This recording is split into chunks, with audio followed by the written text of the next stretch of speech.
It all boils down to unity, competent leadership that have capacity, has commitment and compassion to change socio-economic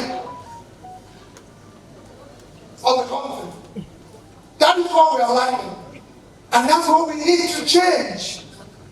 What they need is not rocket science. It can be done here and we get the same result. It is not rocket science. I've studied it, I've followed it all over. One thing that is common about all these leaders is that they build consensus of the people. And how do they do it? By being honest to them and telling them the truth. A leader must speak the truth. A leader must be trusted. A leader cannot be part of telling people one thing and doing the opposite. You must do the same thing.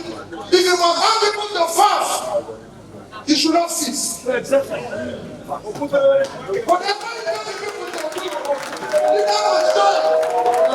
We can no longer sit in the country where our leaders tell us lie. We cannot, they are truthful people, they live a life of trust, and that is what is lacking here. We have a situation where we say we are fighting corruption, but we have fundamental corruption in front of us. We have a situation where we have closed our shop, chasing thieves, and allowing other people to back whatever remains in the shop away. We borrowed more money than we have ever borrowed. We saved all the money we are supposed to save. And yet, our people are dying of hunger. There's insecurity. Nigeria has never seen this level of insecurity. We have never seen this level of hunger. We now see this level of division where our country is so divided that we are point of hating each other. I have traveled all over the place. And I appeal to all of us, to those who are visiting us, that we must come together united to be able to fight this. We can no longer allow those by dividing us. We can no longer allow those who live by making us poor. Nigeria is not a poor country. We are looking into poverty, and we must stop that meeting. Nigerians are not lazy people. We've been betrayed. Nigeria, we can no longer continue rewarding criminals. We can no longer allow normalizing what is not normal. We must then change it. And to change it, we must come with unity of purpose. We're now talking about tax regimes. How can you, everybody who knows about physical policy knows that tax is a social contract. A social contract that when you empower your people, they become more productive and they pay you more tax. How can you tax people more unemployed? We have 130 million people living in multinational poverty. We have 80 million Nigerians, young Nigerians who are unemployed. And you're talking about tax. You can't grow revenue when people are starving. You cannot grow revenue by throwing people into poverty. You must grow revenue. It's a bank account. You must pay in before withdrawal. This is for withdrawal without paying anything here. That must stop. And all of us here have a destiny to be part of that. To be part of that challenge. That's why we're here. We can't just say we are joining party. Where are we joining party? Are we joining party to continue the same criminality? Are we joining party to change that? We have become a mix, a crime scene. We are now called fantastically corrupt. We are now called disgraced nation. We now use everything. And now have come round the whole state. And we try to figure out the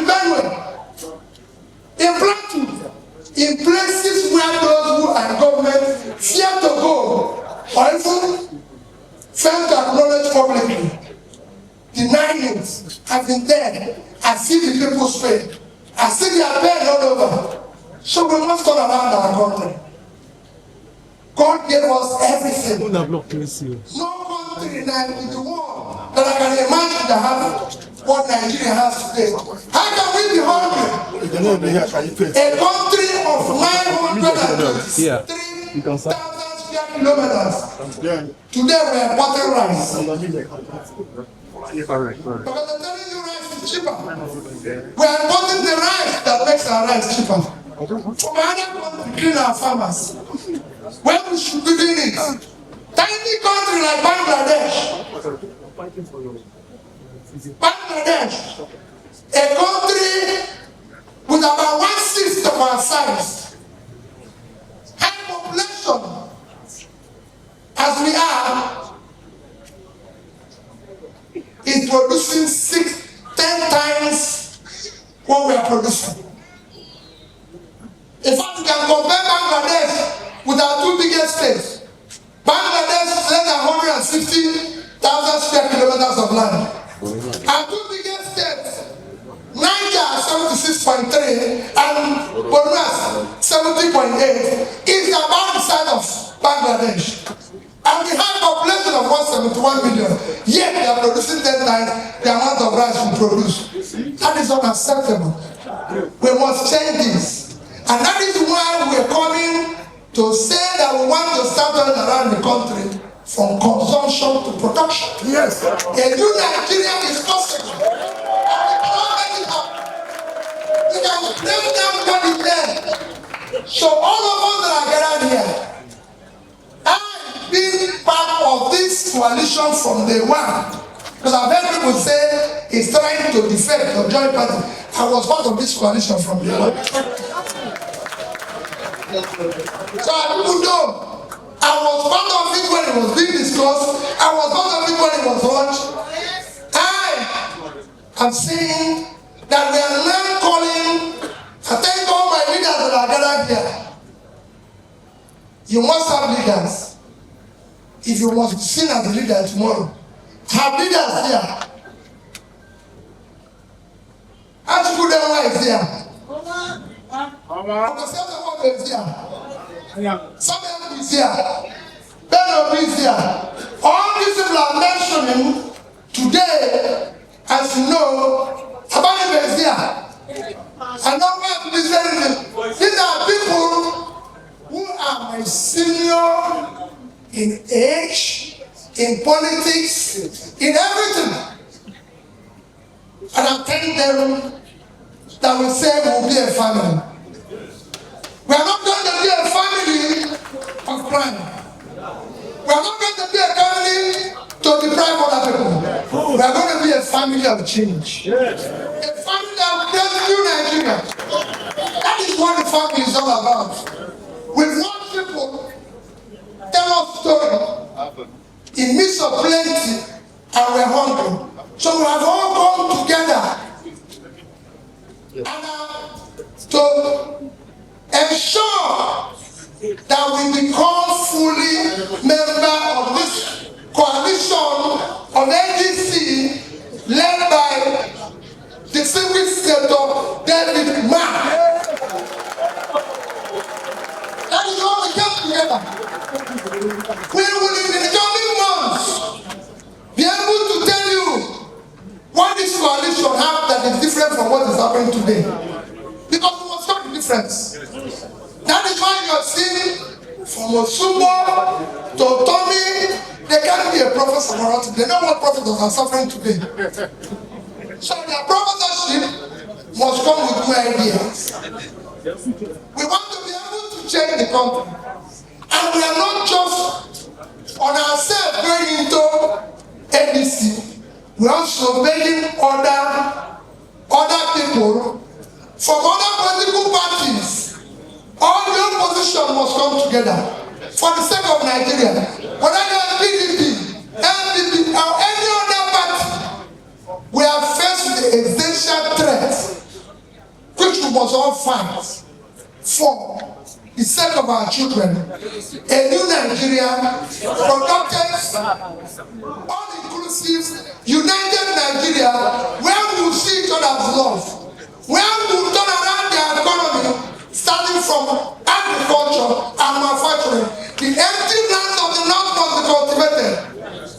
While the factories in the southern part of the country must now function, be employing people. Thank you. May God Almighty.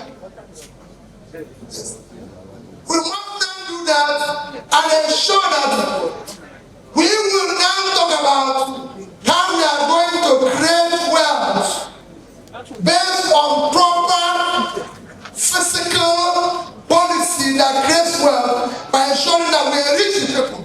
So we can earn more. Those 80 million Nigerian youths, we want to give them a home to drive everything.